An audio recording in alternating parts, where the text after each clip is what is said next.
Okay, welcome to part 3 of this series of videos.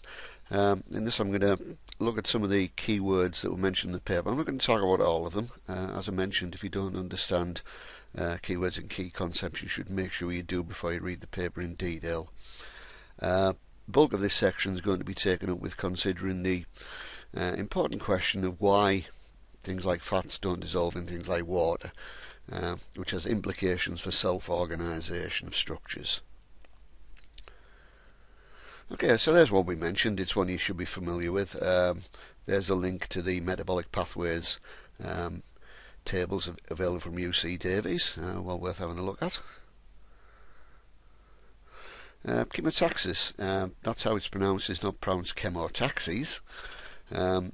Was a principle demonstrated in the second of the proto-cells developed by Hansch we saw in the last video. In the top example, we see an amoeba-like organism moving chemotactically towards a higher concentration of something it likes, so a nutrient, for example.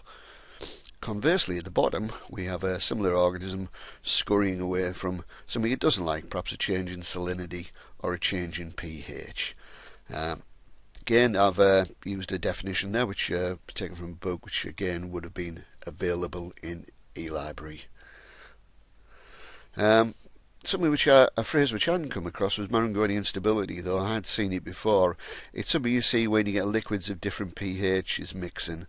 Legs of wine are an example of this. It's to do with the evaporation rate of alcohol being higher than the evaporation of water, which is producing changes in surface tension. Here's another example of it. Glycerol, you may recall, is a substance which contains 3 OH groups. Therefore does a boatload of hydrogen bonding, making it very viscous. So if you take some water that's got a dye in it, food dye perhaps, and drop it into glycerol, you get these structures formed, so-called thistle crowns. It's an example of self-organisation being driven by hydrophobic forces, beg your pardon, by differences in surface tension. So again, an example of a Marangoni effect. The Marangoni effect is important because that's what actually makes Hansch's protocells move around. I'll talk about this a bit more in part 4. I mentioned pH for completeness. Again, we'll be coming back to pH in part 4, where we talk about the simple metabolism of the protocells we discussed earlier.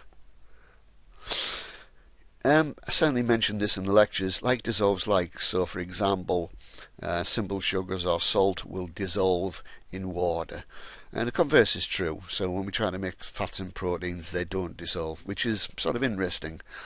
Bear in mind the structure of life, and there's the structure of the human body, which contains a lot of water, but it also contains a lot of things like fats and proteins which don't dissolve in water. But obviously biochemistry structurally has arranged things so that we can, we manage quite well. There's a quote there from Albert St. George.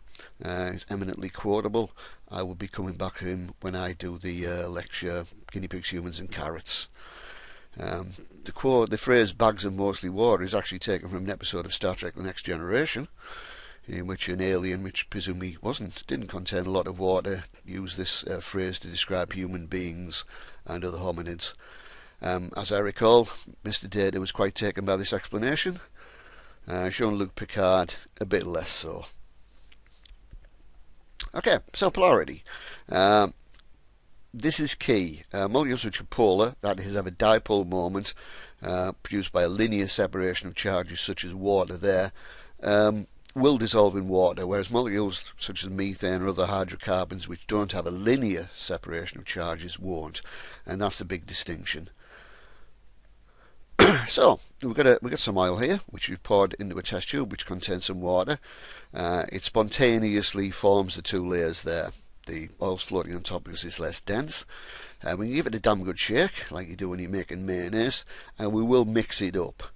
However, the mixing isn't going to hold. Over time, the 2 layers will separate out spontaneously, suggesting that this is, a more stable situation. So the question is why? And here's why. If you look at the mixed up state, which I've now moved to the left over here, we'll see the oil has been broken up into many tiny globules which are each surrounded by water. Over time, as I say, it will spontaneously go back to the separated two separated phases, where you've got the big lump of the oil surrounded by fewer water molecules, leaving water molecules in the solution. Less water molecules, fewer water molecules, I beg your pardon, are associated with the oil. So this is a less ordered system, therefore it's more thermodynamically favourable, which is why I've drawn the half arrow on the top of the equation pointed towards the more favourable form. So that's why it does it. It's the less ordered the state is, the more thermodynamically favourable it is. Okay, so what are the implications of this? Here's a fatty acid. Again, I've just drawn the chain, I haven't drawn in the carbons and the hydrogens as we normally wouldn't for simplicity's sake. So there's a long carbon chain there with a carboxylic acid group on the end. Now the chain is hydrophobic, it doesn't like water, but it does like dissolving in fats. Conversely, the head, the charged entity here, the carboxylic acid, is hydrophilic, so it will like dissolving in water, but not so much dissolving in fats. It's an example of a molecule that is said to be amphiphilic, and that's a definition you should certainly know. A molecule which has a hydrophobic part and a hydrophilic part. I've drawn a simple version of it there, which is the little red sphere indicating the hydrophilic head and the zigzaggy bit indicating the hydrophobic tail. If we take a bunch of these and we put them in water, they spontaneously self-organise into structures called micelles. I've drawn it there in sort of 2 dimensions, but actually that's actually a 3-dimensional structure. We don't have to do anything with this. If you arrange the concentration correctly, these things will self-organise. There are more complicated versions of this, which we'll come to a little bit. Here's a simple version of it, a soap bubble. I've got a video of a soap bubble coming up in a minute. And it's drawn there again with a micelle surrounded by the aqueous environment. So what we'll notice about that is that the red bits, which are the hydrophilic bits, are on the outside, and the hydrophobic tails have been folded on the inside. We discussed this in terms of how proteins fold. Proteins fold, so by and large the hydrophobic bits on the outside and the hydrophilic bits, I beg your pardon, I'll say that again, the hydrophilic bits are on the outside and the hydrophobic bits are on the inside. In the lecture we went through an animation of a cross-section of hemoglobin, if you remember correctly, illustrating exactly that point. Spontaneous folding to arrange the bits that don't like water to be tucked away in the inside. In case of a soap bubble here, it's a simple double layer. So there's a layer of water in the inside which is surrounded by 2 layers of these soap molecules. And you can do nice things with them. You can blow them into soap bubbles. Here's a more complicated example of a self-organising structure, a phospholipid bilayer in a cell membrane. If you look at the structure of the molecule there, we've got a couple of fatty acid tails attached to a glycerol backbone, and in place of the 3rd fatty acid tail you'd normally expect in a simple lipid, it's got a phosphate group attached to it, so a charge group.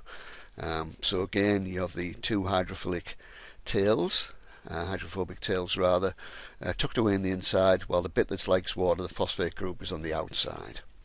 I've given you a reference there to Whisk Online, which is a nice tutorial on cell membranes, well worth having a look through. Okay, just to finish off this bit, we've got some animations of some giant soap bubbles, somebody blew on a beach somewhere. Very nice. Very transient structures, of course, they don't last very long. Cell membranes obviously last much longer than this, but still quite nice. Someone pointed out in the comments of this video that the kids are having fun playing with them, but the adults are all stood there taking photographs. Draw your own conclusions from that. That's a nice image, that.